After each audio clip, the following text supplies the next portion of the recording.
architectural thoughts and in urban design. I visited yesterday Technical University, and I must say that it's tragic view. I'm very sorry about this, that students of architecture are studying architecture and design in such conditions. Maybe it's not the right direct answer to your questions, but it's something that I just thought while you were asking me, I was thinking about this. Maybe on this point, I think it's important to reinforce the education in terms of urban issues. I think architecture is something, urban design, urban planning is something else. I think that needs to be part of schools' programs, not only for architects, but also for people working on the local authority side of it. I think to make a good project, you don't need only a good designer, you need a good client. Otherwise, you can be the best tennis table player in the world if you play with someone that doesn't know the game. It won't be a great game. So it has to have this dimension of bouncing the ball between the designer and the client. So education for architects is important. Education in local authority side of it is also equally important, I think. In a minute, I just wanted to ask one thing, because one of the things I forgot to mention was that Eugene is setting up as the founder and going to be the dean of a new architecture school in Moscow. I'm curious what messages you'll be trying to, what will be the key behind your education in the school? What messages will you be trying to give your students? What areas will you be focusing on? What do you think is important for a new generation of Moscow architects to understand? That's exactly what thank you for the question. We have the same, I feel that we have the same problems because the education hasn't been changed, neither in Russia nor in Georgia. I'm sure for that. I know this for sure. And to make our architecture and urban design education really contemporary, really actual, really responsible, we need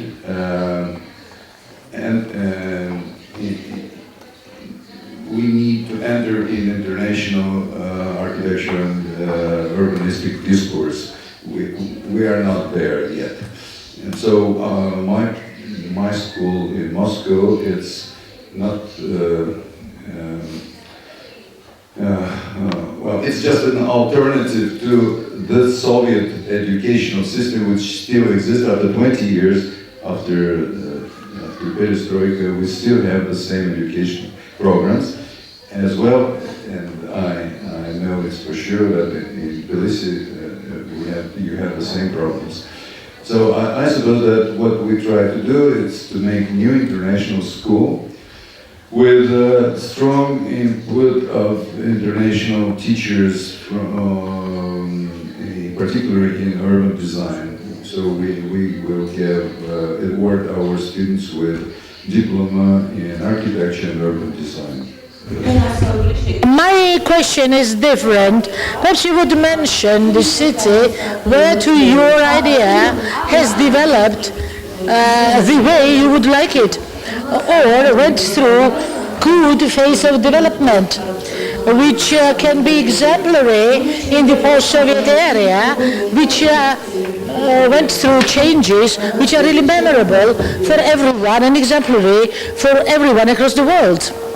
The trick here, I mean, there's no simple answer to your question because there's not an ideal city. I think in a lot of interviews I'm always asked the same question: what is your favorite city, or what's the best place you like? And in reality, there's no perfect place. It's really linked to your personal experience to this place, because you have friends, because you had a great time, etc., etc. Some cities works better, has the better conditions to create these moments, these personal moments. So there's no perfect place. Difficult to answer these questions. I mean, there are some contemporary developments in urban design that are successful, especially in post-industrialization contexts that could be relevant maybe to here.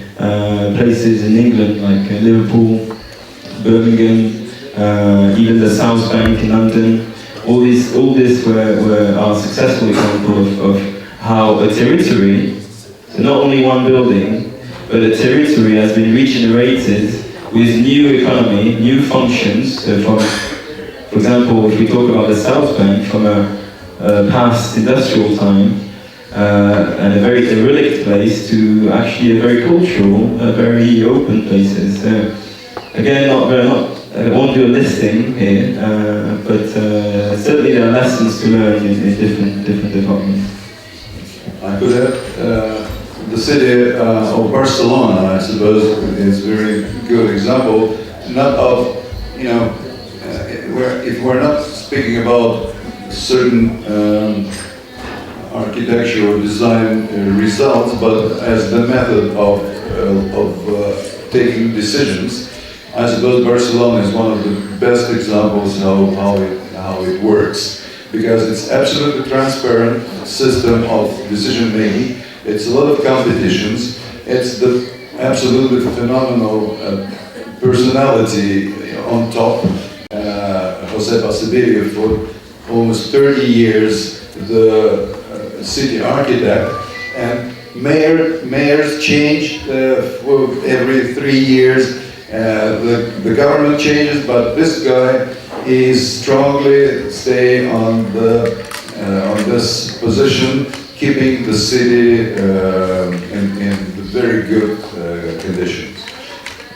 So again, that's the idea of having good. You can invite the best designer in the world, etc. At the end of the day, it's a good team behind the city that makes a difference.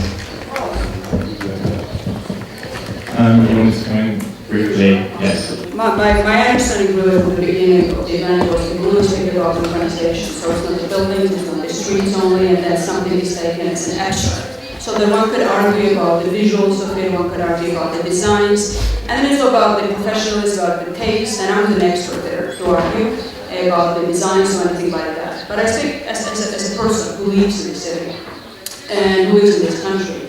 And that's why I always have this question of listening to the discussion, that we speak about cities as an abstract somehow.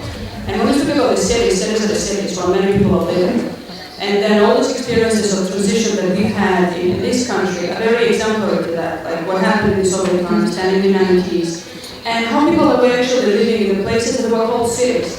And one of the main differences in policy making today is that we don't think that peace is the only city that should matter. So we only should think about the capital, how we're supposedly leaders living, and then how the city as a capital is being developed. Or maybe as a luxury in any other second city that could be really having the living conditions commensurate to the definition of city as such. So all the cities, the small towns that are having the urbanization as a way of living, they deserve attention. And that's one of the biggest components of the new policies right now in this country.